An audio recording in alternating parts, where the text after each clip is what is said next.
Assalamualaikum warahmatullahi wabarakatuh. Halo adik-adik semua, ketemu lagi dengan Ibu di channel ini.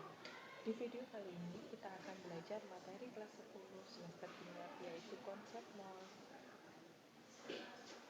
Dalam kehidupan sehari-hari, kita sering menggunakan satuan untuk bilangan yang besar guna mempermudah suatu hitungan. Seperti contohnya kalau kita mau membeli piring di toko, kita bilang, "Mas, beli piringnya 1 lusin ya." Berarti 1 lusin itu menandakan terdapat 12 buah di dalam kotak tersebut. Apabila kita membeli 2 lusin, maka tinggal mengalikan 12 dikali 2, yaitu 24 buah yang akan kita dapat jumlah piringnya. Dalam ilmu kimia sendiri, untuk menyatakan jumlah zat disebut dengan mol. Mol dapat dilambangkan dengan M. Jadi, mol itu apa? Mol itu merupakan satuan pokok besaran jumlah zat dalam sistem satuan internasional seperti lusin, kordi, seperti yang kita contohkan tadi ya. Dalam hal ini, 1 mol zat mengandung jumlah partikel yang sama dengan jumlah partikel dalam 12 gram karbon 12, yaitu 6,02 kali 10 pangkat 23. 6,02 dikali 10 pangkat 23. Jumlah partikel ini biasanya kita sebut sebagai bilangan Avogadro ya adik-adik. Jadi 6,02 kali 10 pangkat 23 merupakan bilangan Avogadro. Avogadro ya. Kemudian berdasarkan pernyataan tersebut, maka kita dapat menghubungkan jumlah partikel dengan mol. Yang kedua, kita juga dapat menghubungkan massa dengan mol. Dan yang ketiga, kita juga dapat menghubungkan antara volume dengan mol. Yang pertama yang akan kita bahas adalah hubungan mol dengan jumlah partikel. Hubungan mol dengan jumlah partikel itu biasanya kita bisa dinyatakan dengan 1 mol zat apapun akan memiliki jumlah partikel yang sama, yaitu sebesar 6,02 kali 10 pangkat 20 berapa? 23 yang tadi Avogadro tadi ya. Kemudian rumusnya bagaimana Bu? Rumusnya untuk mengetahui jumlah mol dengan jumlah partikel itu adalah menggunakan rumus N sama dengan XP per Na, di mana XP itu adalah jumlah partikel dan Na adalah bilangan Avogadro. Na merupakan bilangan Avogadro, yaitu sebesar berapa?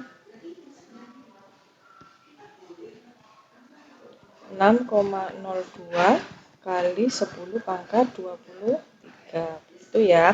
Apabila yang dicari adalah jumlah partikelnya, bagaimana? Kan tadi yang dicari adalah jumlah molnya. Sekarang yang kita cari adalah jumlah partikelnya. Berarti kita menggunakan rumus apa? Bentar ya, saya hapus dulu.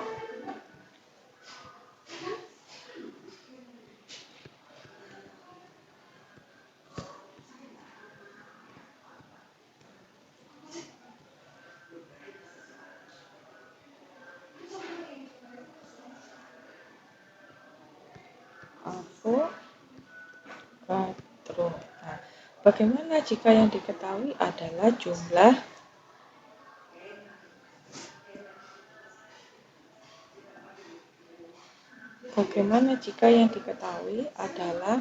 molnya dan yang dicari adalah jumlah partikelnya? Berarti kita dapat mencari dengan rumus XP sama dengan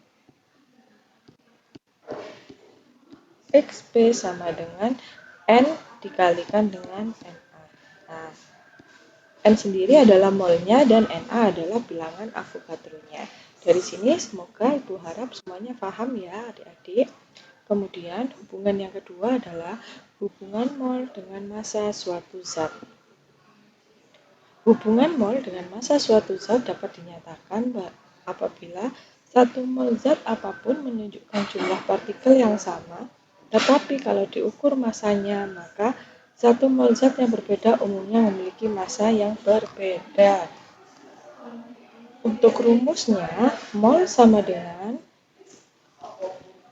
massa dibagi dengan AR jika itu unsur. Unsur itu yang apa? Masih ingat tidak adik-adik? Unsur itu adalah bilangan yang sendiri. Contohnya Na saja, Br saja, gitu. Tapi kalau kita akan menggunakan rumus mencari mol dari suatu massa dari suatu senyawa, maka kita menggunakan Mr ya adik-adik, jangan sampai lupa. Mr itu untuk senyawa. Contohnya apa? Contohnya NaCl, HBr, NaBr. Nah, itu. Jadi ada kumpulan unsur di situ ya.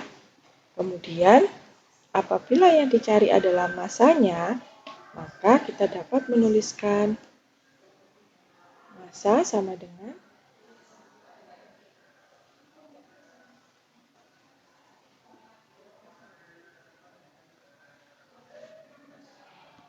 apabila yang dicari massanya, maka kita dapat menuliskan massa sama dengan mol dikalikan dengan AR. Atau massa sama dengan